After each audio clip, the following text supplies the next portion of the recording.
कुछ लोग जिंदगी में ऐसे मिलेंगे जो आपको शराब पीना सिखाएंगे, जुआ खेलना सिखाएंगे, ताश खेलना सिखाएंगे, पान तमाकू खाना सिखाएंगे, अंडा मुर्गा मांस खाना सिखाएंगे, गलत कर्म सिखाएंगे, बेविचार करना सिखाएंगे, अंध फंद दंद लंद में डालेंगे तुमको।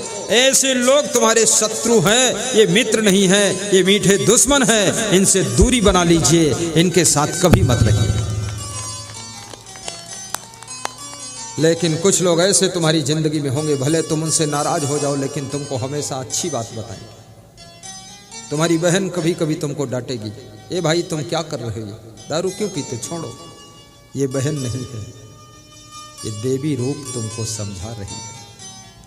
नाराज मत होना ऐसी बहन से, धन्यवाद देना। कभी कभी तुम्हारी वाइफ भी तुमको समझा के लाइन पे लाएगा। कभी कभी तुम्हारा पति तुमको समझाएगा कि तुम ही थोड़ा गम खा लिया करो, मां से बात न लड़ाया करो। याद रखना, बूढ़ी सासू से बात जो न लड़ाए वो बहु गृह लक्ष्मी है। बुजुर्ग व्यक्ति का दिमाग जल्दी गर्म हो जाता है, सहनशीलता कम होती है, वो गम नहीं खा पाता है, पूरा भिड़ जाएगा, जितना लड़ोगे उतना लड़ जाएगा।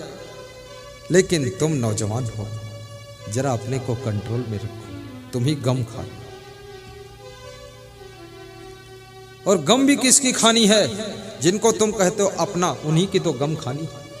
तुम कहते हो मेरी सासू है, मेरा ससुर है, मेरा पिता है, मेरी माँ है, मेरा बेटा है, मेरा बहन है, मेरा बाप है, मेरा ये है, मेरा गुरु है, मेरा शिष्य है, तो गम तो उन्हीं की खानी है जिनको मेरा कहते हो तुम।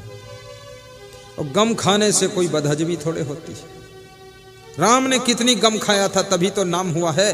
परशुराम जी ने उनको गालियां दिया, रे कहा, तू कहा, ये कहा, वो कहा, लेकिन जनकपुर में राम क्रोध नहीं करते हैं, क्योंकि राम वहां दामाद बनने के उम्मीदवार हैं। राम मुस्कुराते हैं, कितनी ही गाली दे दो लेकिन मैं ही सीता को ले जाऊंगा, आखिरी नंबर मेरा ही। राम गम खा लेते हैं, गम खा लेते हैं। जब राम के स्वभाव को समझते हैं परशुराम, तो परशुराम क्षमा मांग लेते हैं, माफी मांगते हैं। आजमगढ़ के परम भक्त श्री लल्लन तिवारी जी कहते थे, मेरी बहू इतनी देवी है और मैं इतना क्रोधी था, उसके कारण मैं भी बहुत सुधरा हूँ। शेष आपके सत्संग से सुधर गया हूँ, क्या करूँ गुरुदेव। कभी वो लड़ती नहीं, गाली देती नहीं, गुस्सा करती नहीं, तो आखिर हमको भी नर्वस होना पड़ा उसके सामने। हालांकि मैं तो भस्मासुर था, पर सुधर गया। आपकी कोमलता, आपकी शीतलता, आपकी नम्रता कठोर से कठोर अभिमानी और क्रोधी को भी ठंडा कर देती है। इसलिए बहुओं से मैं कहूंगा, पूरा पूरा आइसक्रीम बन जाना। अभी गर्मी महीना आ रहा ना, आइसक्रीम बिकेगी, चाट चाट के खाओगे।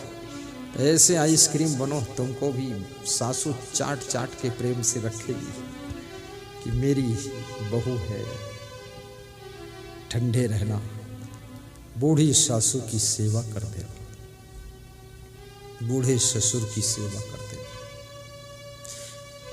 कार्यों का मैनेजमेंट कर लेना, यही राम रस है। सेवा का रस ही राम रस है, प्रेम का रस राम रस है।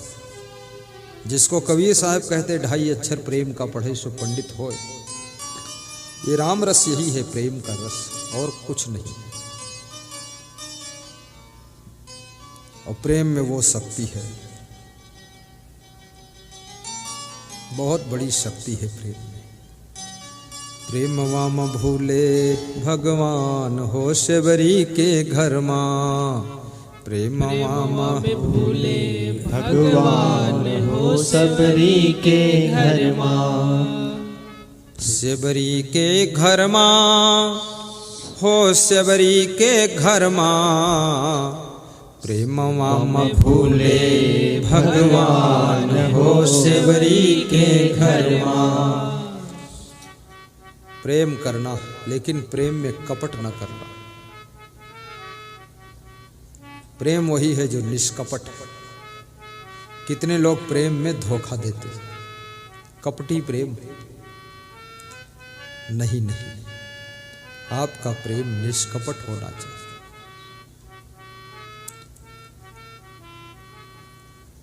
खट्टे मीठे बेर सेवरी चखी चखी लावे।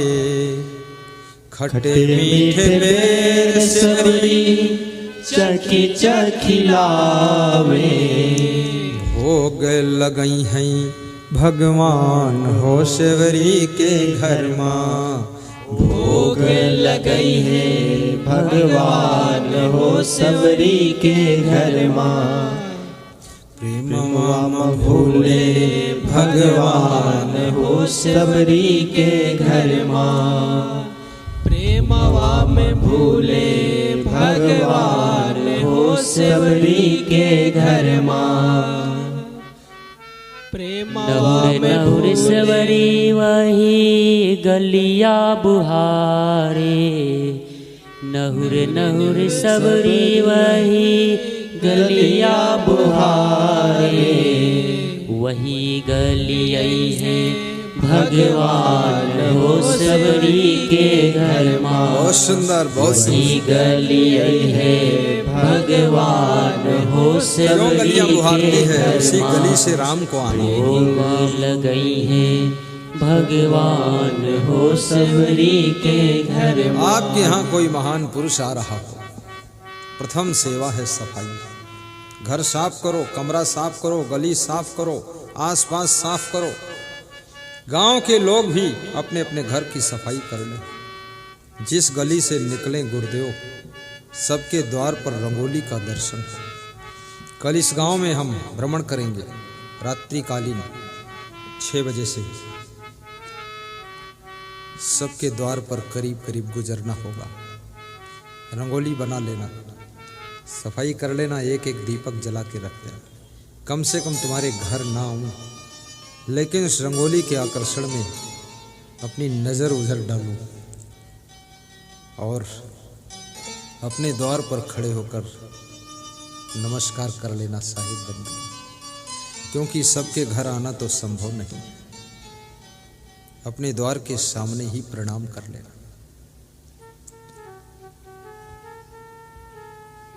ये तुम्हारा प्रणाम भी तुमको बहुत सुख देगा।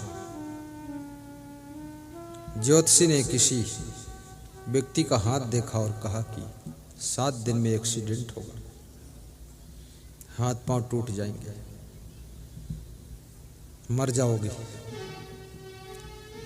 7 दिन की बजाय 7 साल बीत गए, एक्सीडेंट ही नहीं हुआ। ज्योतिषी मिला 7 साल बाद, बोले जिंदा कैसे हो तुम, क्या किया? बोले जिस दिन आपने हाथ देखकर बताया था, उसके 3 दिन बाद हमारे गांव में एक संत की शोभा यात्रा निकल रही थी। अपने गेट से मैंने हाथ जोड़कर उनको प्रणाम किया था और उनकी दृष्टि मेरे ऊपर पड़ी थी। बोले उसी प्रणाम और उसी दर्शन के फल से तू आज जिंदा है। याद रखना, बहुत सी आपदाएं गुरु के दर्शन से टल जाती है, बहुत से संकट कट जाते हैं, बहुत से दुख मिट जाते हैं। इसलिए श्रद्धा की आंखों से गुरु का दर्शन करना चाहिए और आस्था से उनको हाथ जोड़कर प्रणाम करना चाहिए, साहिब बंदगी करना चाहिए। बोलिए सद्गुरुदेव की जय। प्रेम की शक्ति को पहचानना। प्रेम में तुम पैदल चलते हो तो भी तुमको थकान नहीं आती है, बल्कि मुस्कान आती है। जब प्रेम में तुम व्रत रहते हो तो तुम दुखी नहीं होते, तुम खुश होते हो। जिसके प्रेम में व्रत रहते हो